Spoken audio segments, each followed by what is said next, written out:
Hola, esta es la capacitación sobre el COVID para el Fúndolo Venecia.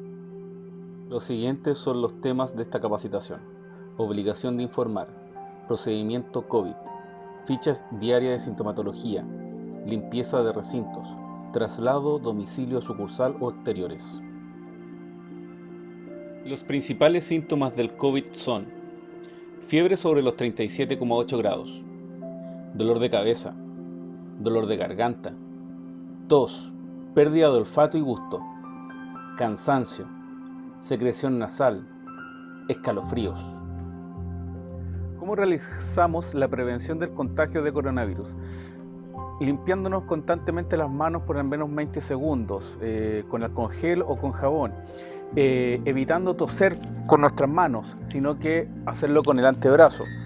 Mantener 1 metro de distancia entre las personas.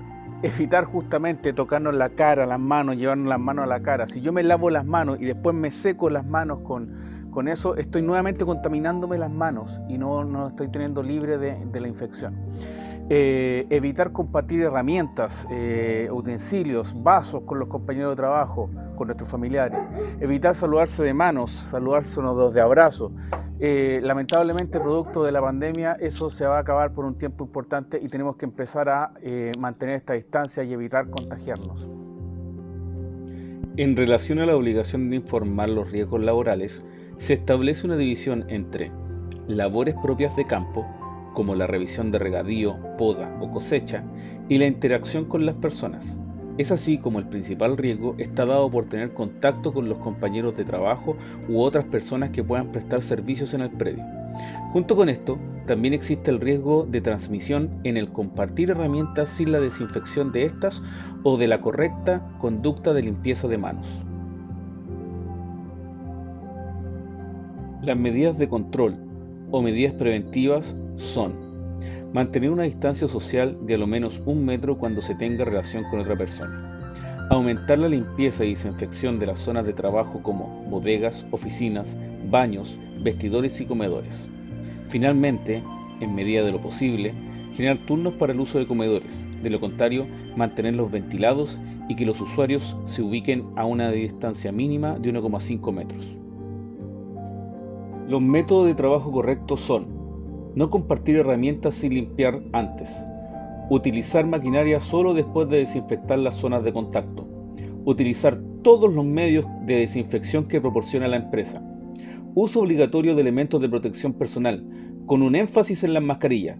No existe excusa para no ocupar esta. Su uso será permanente, desde que se sale del hogar hasta volver a este, con la única excepción del consumo de alimentos o agua. Las mascarillas son molestas, generan una barrera a nuestro sistema respiratorio natural, se humedecen y cansan. Sin embargo, son el elemento más efectivo para protegernos y disminuir drásticamente la posibilidad de contagio. En síntesis, las mascarillas no tienen por qué ser cómodas, deben protegernos y eso es lo importante. Terminamos de conversar sobre lo que es la obligación de informar los riesgos laborales. Ahora vayamos a ver lo que son los procedimientos, el procedimiento en caso de sospecha de un caso de coronavirus en nuestra empresa. Debemos conocer los tipos de casos de COVID. Tenemos los casos sospechosos, probables y confirmados. Los sospechosos son aquellos que vienen llegando desde el extranjero, fue la primera definición. La segunda, aquellos que han tenido contacto con un caso confirmado o probable en los 14 días previos al inicio de los síntomas. También los pacientes de alguna infección respiratoria aguda, independiente de la historia de viaje, con contacto confirmado y que presenten fiebre sobre los 37,8 grados y al menos uno de los síntomas antes descritos. Un paciente con infección respiratoria aguda que presente fiebre, tos y dificultad respiratoria y que requiera hospitalización. Ahora, ¿cuándo son probables y cuándo son confirmados? Tienen que ver con el PCR. Si el PCR es negativo, se considera un caso probable, sin embargo, debe hacer la cuarentena y esperar los 14 días para estar seguros de que no es una persona que esté haciendo contagio. También tenemos el confirmado, que es cuando el test resulta positivo. Es muy importante entender lo que es el contacto estrecho, porque esto es lo que define cuando es o no es una enfermedad profesional el COVID. Primero, haber mantenido más de 15 minutos de contacto cara a cara a menos de 1 metro sin mascarilla. Segundo, haber compartido un espacio cerrado por 2 horas o más en lugares tales como oficina, trabajos, reuniones, colegios, entre otros, nuevamente sin mascarilla. Vivir o pernoctar en el mismo hogar o lugares similares al hogar, tales como hostales, internados, instituciones cerradas, hogares de ancianos, hoteles y residenciales, entre otros, pensando quizás en la minería, en los campamentos, también se considera un contacto estrecho. Y finalmente, haber trasladado en cualquier medio de transporte cerrado a una proximidad menor de 1 metro con otro ocupante del medio de transporte que esté contagiado sin mascarilla. O sea, si yo me transporto en alguno de las camionetas, camiones de la empresa, debo ir con la mascarilla de forma permanente.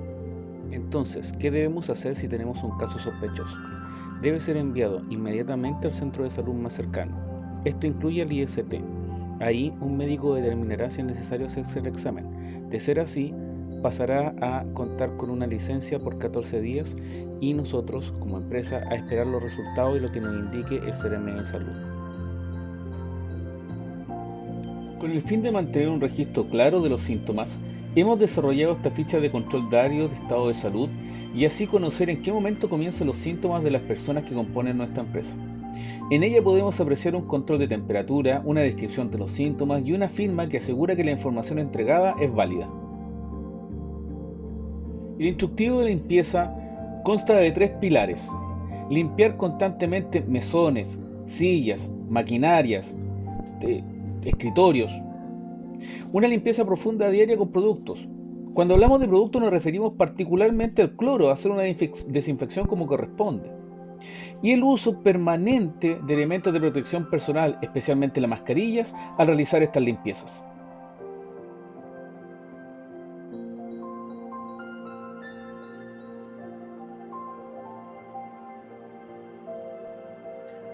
Al momento de salir de nuestro hogar tenemos que tener muchas consideraciones. No basta con los permisos, sino también tomar algunas acciones que sean para nuestro propio beneficio, para nuestra propia protección. Cuando pensamos en los traslados, imaginemos que llueve.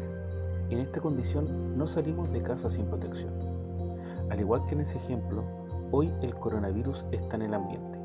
Y si con lluvia no dejamos el paraguas en cualquier parte, con el COVID debemos crear zonas transitorias y tener algunos cuidados adicionales. Al salir de tu hogar, determina ropa de calle distinta a la del trabajo. Durante el día, deja esa ropa embolsada en casilleros. Para tu retorno, vuelve a utilizar tu ropa de traslado. En el traslado, asegúrate siempre de estar con la mascarilla puesta y tratando de tener 1 metro de distancia. En tu hogar genera un protocolo de entrada. No pases directo a abrazar a tu familia. Primero báñate, aísla o desinfecta lo que traigas contigo. Y una vez que estés seguro, comienza a compartir con los que amas. Recuerda, cuidarnos del coronavirus depende de todos.